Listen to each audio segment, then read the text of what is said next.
to the No BS Short-Term Rental Podcast, an unfiltered look into the global vacation and short-term rental industry. I'm Mateo Bradford. And I'm John Stokinger. And this is our podcast. We bring the right people to the table at the right time, giving you an inside view and take on the short-term rental industry like no other podcast can. Michael Goldin, we are thrilled to have you on our podcast. Our first official guest. Give it up. All right. I'm honored. Thanks for joining us, man. Appreciate the invite. Well, you know, a man that needs no introduction in the industry, but for those of you who don't know Michael Goldin, he is NoiseAware.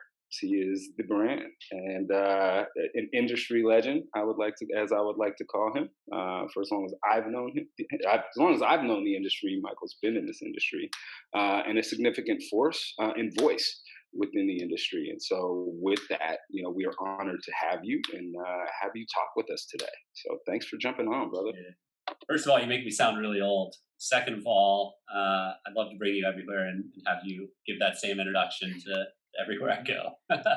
Not old, man. I think you need experienced, seasoned. There you go. Experienced doesn't equate to age. I need you to be my hype man, Mateo, you know? Yeah, no, I'm glad that I am. Well, true, but thinking of hype men. If you think back in like hip hop in like early, late '90s, I think the greatest hype man of all time, Sen Dog, Cypress Hill. No? Yeah, I'm gonna go with Flavor Flav from yeah, Public Enemy, okay, probably, or some. Khaled. Insane, got no brain. You know what, Khaled, you got to give it up to Khaled too, because Khaled transitioned because there was a hip hop kind of history, transitioned the hype man role. Like, right, the DJ was always kind of quiet in the background. Khaled kind of brought that to the forefront for sure, and took over those positions. So good call, Michael. Definitely a good call on that. Generation. Well, keeping it culturally relevant. For everyone who wanted to know and industry. Mateo's up there, but DJ Khaled takes it. Someday. Goals. Life goals. Let's chat revenge travel. Let's chat the buzzword that's been going around. It's the interesting thing. I heard it a few months ago.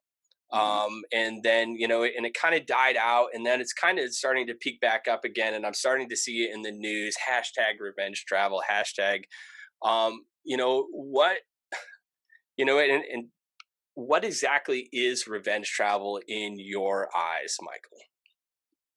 Yeah, I think there's kind of two ways you can segment revenge travel. One is this massive amount of pent up demand where people are just going to go on a spending spree and book first class tickets to Europe round trip and stay in a 5-star hotel and, really kind of do it right and make up for lost time.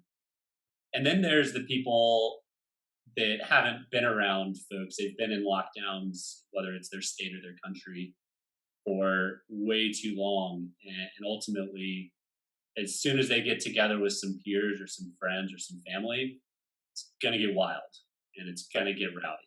And we saw probably a taste of it last year around this time, around Memorial Day weekend, when things started to open up a little bit in Florida.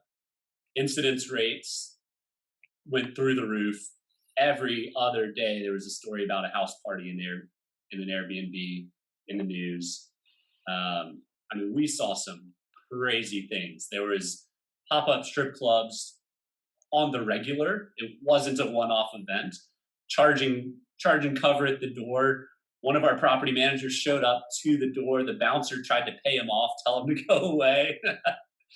But this is the kind of stuff that we're gearing up towards when lockdowns start to ease and people are trying to blow off steam that they haven't blown off properly in a year, over a year. No, I was going to say it's interesting because in Atlanta we saw it early. And when I first heard of revenge travel, it was interesting to me because I thought it was people that were traveling during the pandemic that were just saying, F it, I'm out, I'm going. And Atlanta was one of the hottest markets for that, right? Miami, Atlanta, because of the lax restrictions in the city, people didn't have to, they did, but they didn't have to have parties in their rooms and strip clubs in their rooms because the clubs were open, right? And the bars were open. They did it anyway. But you had this demographic that was just like, we're coming here, we're not from here, and we're going to do everything we can't do at home. And, they did it here in Atlanta, and it was a problem throughout the city, right? Right in the middle of when we were building out short-term rental regulations. So you got to love that. But sidebar, it's interesting though, like seeing people's attitudes about this concept, because I get what you're saying, and I think you're right, Michael. Like I think all of the people who are responsible actors and did what they were supposed to do, stayed home, didn't travel, they've hit that kind of thresholds where now they're going to go wherever wherever they've dreamed of going. They probably saved money, and yes, there's going to be a luxury segment to it too. But I also think that, and I'd love to get your opinion on this too, I think it's going to be across the board. I think it's going to span the socioeconomic spectrum. I think anybody can travel, whether it's going to be, local regionally. Some people are going to go to Bora Bora in Europe and all these other places, but I think Pigeon Forge, Myrtle Beach and all these other places are going to see a huge uptick too, especially in the summer months. Look at Miami and spring break. Look what happened. It happened there. I mean, it shut down the city. Yeah. And that isn't an upper echelon traveling, that is college, 20, 30s, 30 somethings all just like, screw it. we're going to Miami. Had to enforce an 8 p.m. curfew. Yeah. And absolutely shut the city down. And, which is great. You got a lot of revenue coming in for hospitality sector, but at the same time, when you shut the city down at 8:00, you're losing out on a lot of that. So where's that happy medium? Well, I mean, a lot of those were driven into rentals, right? If you shut down the city, where do people go?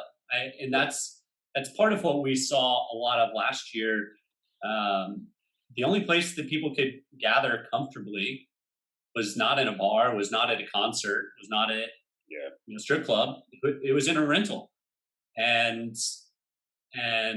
that it's this cycle that begins, like Mateo was saying, where regulations are starting to come in, and then they're looking at what's going on right now in the system or in the city, and they say, well, we're having a house party every other night. It's in the news. Well, we need to ban short-term rentals. Well, like it's this vicious cycle that continues on and is a black eye for the industry. I probably have a different take on it than a lot of people, especially coming from my position at NoiseAware, but it's not the host's fault, usually. Right. Some hosts promote their properties as a party house. It's the guest's fault, and the guests need to be held accountable. And too many municipalities, too many cities, too many platforms don't hold the guests accountable when it's they're acting up, not the property manager. And so that brings up a really interesting point too, right? Like, thinking about it from an infrastructure standpoint, right? And looking at why is it that the homeowner is always penalized in that space, or the manager or whoever's owning the rental is always penalized in that space for what the guests are doing.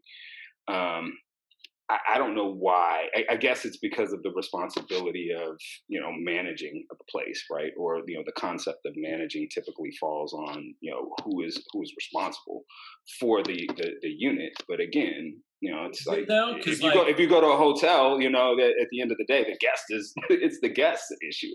Yeah, but when I was 22, throwing house parties at the house that I rented, like. Mm-hmm. Probably my responsibility, right? It's not the landlord's. No, absolutely, absolutely. So, and most 22-year-olds don't give a shit. Yeah, yeah. And so how do you monitor that? And I know that's where you come in with NoiseAware, and and there's other companies that are doing similar things and monitoring and doing different things like that. But how does when I look at it too, if I look at revenge travel and kind of take it a little different direction, is revenge travel.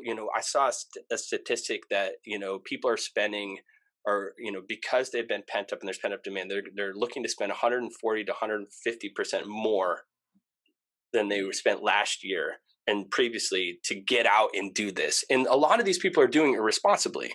Their families, they want to go ahead and travel. Europe is now opened up, or they're talking about, I'm not sure if it's officially opened up with the vaccine to US travelers. Yeah. So they're, revenge travel is a very positive thing too. It's not like, I want to make sure that we're not just painting a negative picture of #revenge travel or whatever we're doing here. And so, put yourself in the position of a PM that's going, wow, last year, I was in a drive-through destination last year, and, we did, 125%, year over, what we did back in 2019. Because it opened up and everything was great, but now they're looking at doing even greater. This is positive for them, and they're able to charge more, and they're able to do all these different things. So it's really positive for industry, and yet it's also that black eye you're talking about.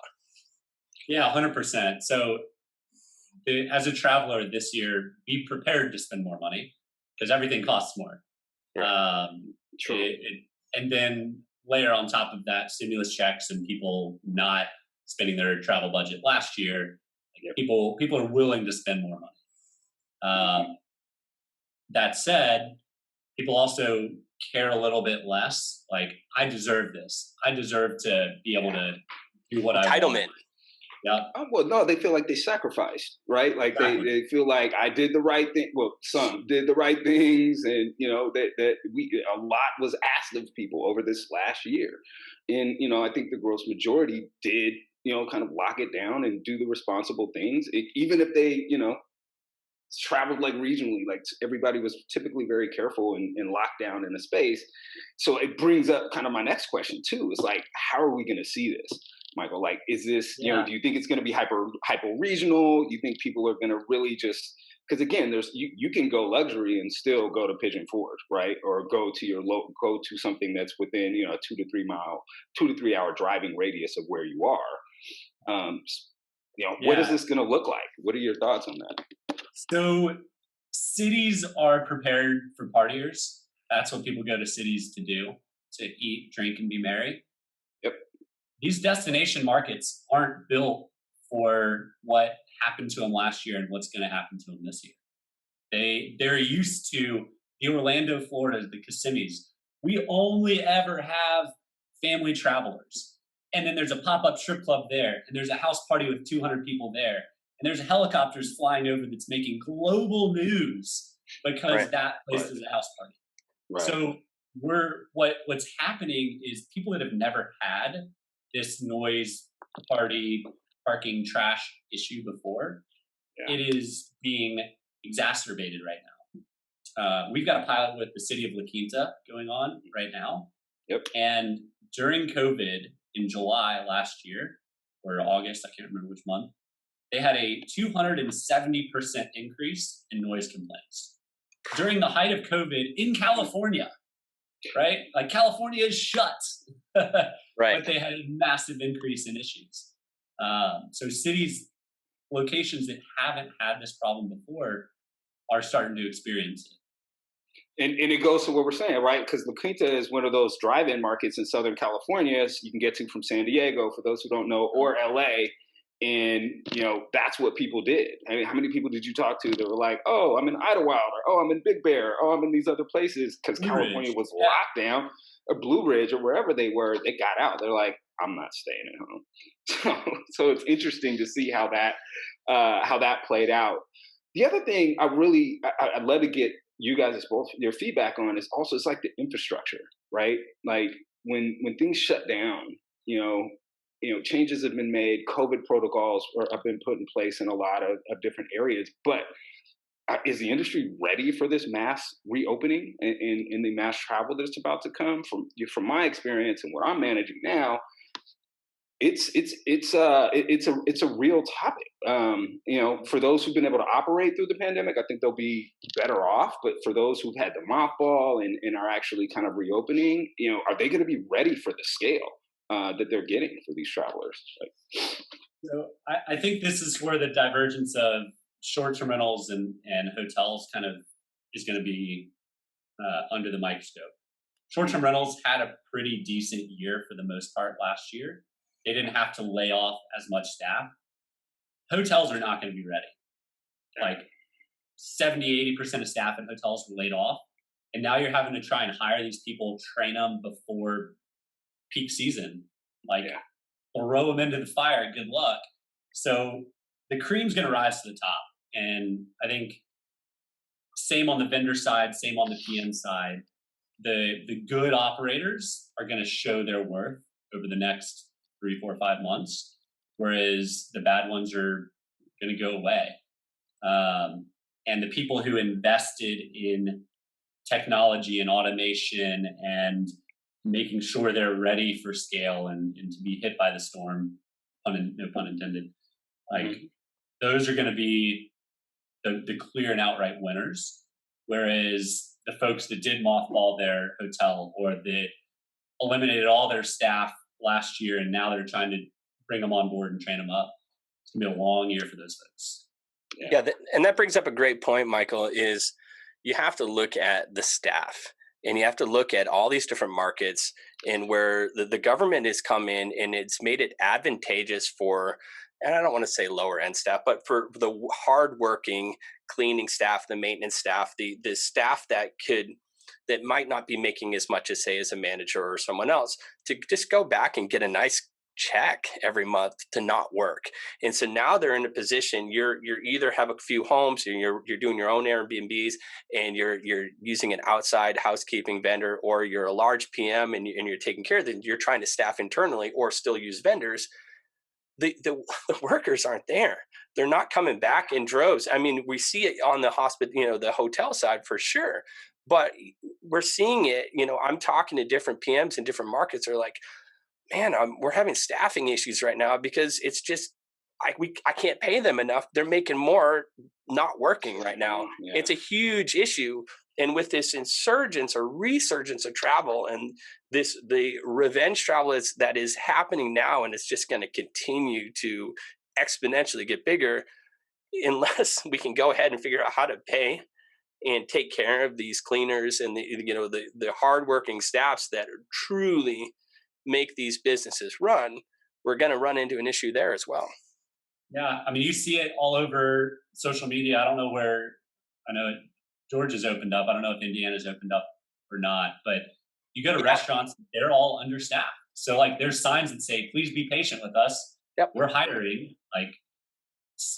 But people aren't going to have that kind of slack for somewhere they're spending $500 a night on. They expect that place to be clean. They expect to be able to get into it whenever they want to and leave whenever they want to. Expectations are going to be high because they haven't traveled in a year. Absolutely. And so it'll be interesting to see how companies handle it, how travelers handle it. And ultimately, this is a really interesting social test that's happened around the world the past year. Who handles things in certain ways, who's done better or worse. But ultimately, we're about to get hit with a massive wave, and it's going to be another test, who can handle it. No, I think that's you're spot on. Who can handle it? In the short term space, it's going to be interesting to see. I think you mentioned it earlier too, with the way that the prices are rising. Right? The cost of everything is rising, so prices are going to rise. Is that going to also translate into, higher salaries? Because I think what we've been talking about in the space with people not working and, being compensated not to work, well, we all know that's not lasting forever, right? At the end of the day, but what are people going to be coming back to? And, high prices now may be good for people trying to recoup losses and stuff from the past year, but is it going to be sustainable? right? And then are you, again, you may raise your prices. There may be a wave. Where does it plateau? Like, where do we get back to kind of that area where they can bring the staff on, they can pay them accordingly, and they're still being able to generate a price point that still brings in the demand that they need to keep that staff on, and I think things like that. Money aside, there's another issue that like people that are living paycheck to paycheck had to go get jobs. So they might not even be in the industry. They might not have the desire to come back to the industry because during COVID, they lost their job. They were without it for 6-8 months, and then they found something else. They went another direction. Yeah. So, sorry, this is very similar. In Fort Wayne, I live in Fort Wayne, Indiana. Prior to COVID, I can get an Uber. I can go ahead and get a Lyft and do whatever I want to do. It's super simple, and I can get to the airport and travel how I travel. COVID hit, and now obviously everything shut down, and all those Uber drivers, and they went to Amazon delivery, they went to Uber Eats, they went to all these other things. And now that we're opening back up again, I flew out to Breck last week and to Colorado. I couldn't even get an Uber from my house in Fort Wayne. I had to call a taxi because there's no one available. So again, to your point, that transition to survive, everyone's sitting here working on survival instincts. We got to take care of our families. We got to do what we need to do. And it's not as simple as, we'll just transition to back what I was doing previously to that, because it might not be as good a gig. Well, I think it's interesting too. So you look at the other aspects of the industry, like rental cars. I don't know if you guys are aware, like, of the crisis going on in the rental car world, but we actually lived it this weekend. I had a friend in town and could not get a rental car for 3 days. He went to pick one up on Saturday morning, and there was literally a line of 100 people. His pickup time was at 11. People had been there since like 7:30. And he just canceled it. He could not get a rental car. None of the off airport locations had them. The airport was the only place that had them, and had them in very, very limited supply. And it was ridiculous. I've never seen anything like it. Dude, I heard in Hawaii that a Toyota Camry is going for $700 per day. So people are actually going and renting U-Hauls to drive around on vacation because it's cheaper than renting a Toyota Camry. Can you imagine someone driving around in a U-Haul with like, what do you got in the back? Oh, just the kids and the dog. My floaties. Going to the beach. You got the beach chairs in back. You got the coolers. The kids sitting in back there. Yeah, just drop it off at ballet. Like, take care of it. Go ahead, take care of this. Here's an extra $5 for the trouble parking a U-Haul. But I think that brings up a good point. Like, and I think that goes back to like the infrastructure. When people start to travel, are these things, especially in the traditional hospitality space, are they going to be ready? Again, like, why is there a rental car shortage? Is it an operations issue? Is it staffing? They went into bankruptcy, and they had to sell off a bunch of cars. Yeah, so infrastructure's not there. Yeah, right. And they've reduced hours, they've cut employees, all of those things in that space. From what I've seen, have contributed to that. But I think, and that's one aspect of hospitality. I'd be interested to hear, like, where do you guys think the other places, in the space right now are going to suffer, or going to not suffer, but struggle, to get back to some type of normalcy. There's things that are super surprising still happening. We've got a few of our employees going to the home office this week in Dallas, and we always try and rent from our customers, right? So we've got Front Desk or Guild or Saunders or things that we can use in Dallas, and we always try and support them. It's Thursday, something like that. Tuesday, and I think it's a Tuesday, maybe. So during the week, in April, these things are booked out. Like, that's unheard of. They wouldn't have been booked out in 2019. Yeah. So it's crazy how much demand there is for a midweek stay, kind of pseudo during COVID in Dallas, for short-term rentals. So, right. But if you want to go to that hotel, you go and you use an app and you can find something dirt cheap. Yeah. Are you going to risk it? So it brings up another great aspect of revenge travel. Is there an aspect of business revenge travel?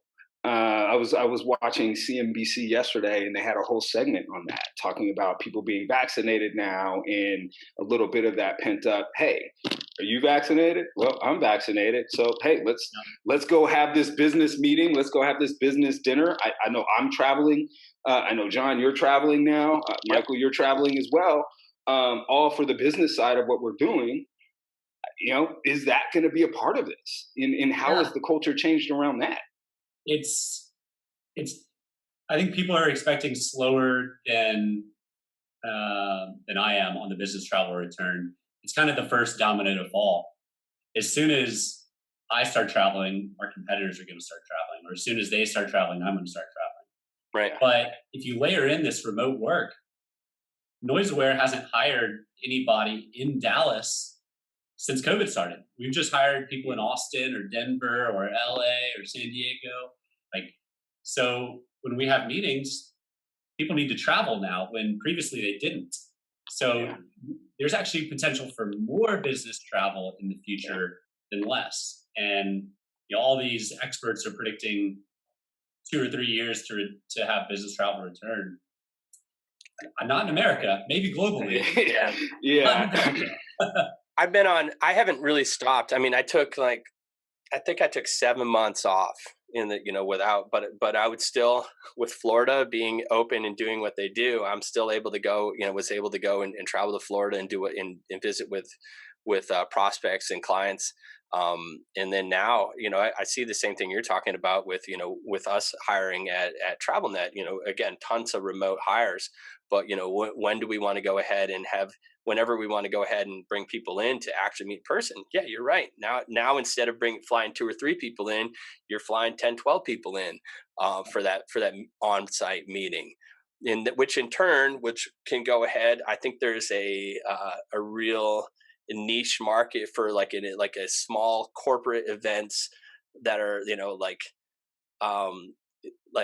not necessarily conferences, but how do you go ahead and you open up those spaces for those corporate get-togethers that are specifically for that one, which they couldn't necessarily fit now in their home office because they might have downsized.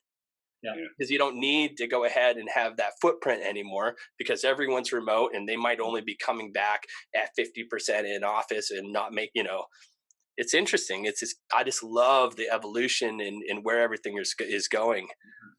And that's where kind of the flexible housing or apart hotel piece comes into play. Like if you have to spend more than 1 or 2 nights somewhere, like I want a fridge, I want a hot plate, I want my own bedroom, like separate from living room, and you only get that in rentals. But what's also happening in a lot of properties is they're building office space because people needed to get out of their room. So you can ultimately book a small conference room at an apart hotel or at a multifamily building or whatever to accommodate for these kind of smaller team gatherings, which is going to be the future of business travel. So previously you only had the road warriors, the guys like John and Mateo and myself who are out and about every other week for 52 weeks out of the year. And now you're going to have the accountant traveling, and you're going to have, the marketing manager traveling because they're remote, and you have to bring your teams together several times a year for basic collaboration, right? It even opens up that whole, now we're talking about short-term rentals and how do these, the Airbnbs, the Verbos, and the PMs, how do you go ahead and market towards the business traveler as well? Mm-hmm. It's a whole different, and we're seeing that a lot. These short-term rentals are going ahead and marketing and transforming their spaces to have that office, to have that, we've seen it for this past year, to make sure that you can go and do the workations or whatever they're calling them today. Well, the smart people, I think, are going to partner with like the WeWorks, right? Because if you look at where WeWorks are, and they're traditionally around areas where I was in one last Friday that was right in the mix of a lot of short-term rentals. And so, I think they'll partner in that space and say, hey, stay here, work here. Because the WeWork I was in was completely empty and was perfect for hosting like things that we were just talking about. And for the managers, it's a no-brainer to build a relationship like that because you don't have to invest in infrastructure and other things to build out a meeting space. You're just taking advantage of proximity. So, building those relationships. Yeah. Right. Yeah. So I guess key takeaways from revenge travel, from my opinion, is short-term rentals are set up for a lot of success if they laid the right groundwork during the downtimes, the slow times. Markets that have never had issues before are having issues. And actually, 5 minutes ago, while we're recording this, another city reached out to us asking how our system works and how it can help their community. Second one this week that's reached out to us is a trend that's certainly snowballing. So you're getting markets that are trying to figure out, we rely on rentals, but the neighbors still, like, there has to be a balance of good rental practices while still allowing short-term rentals. And then, the business piece of revenge travel, I am so pent up and ready to just jump out of a cannon and go on every business trip ever. So I think, from that standpoint, I'm ready to go. I've got a bachelor party this weekend in New Orleans too, so that'll be fun. There you go. Here we come. I hope you got your card laminated. Everyone else is... New Orleans, I don't well, man. Yeah. Well, man, this has been awesome, man. Thank you for taking the time to come out and talk with us this week. Thank you for being our first official guest on the podcast. I know this will not be your last time here with us. We hope that you'll come back often and provide your perspective. But this has been great. So, man, thank you. Love it. Best hype man in the business and the easiest conversation I've had on a podcast. So awesome, man. It was super great having you on our show. Thanks so much. Thanks, guys.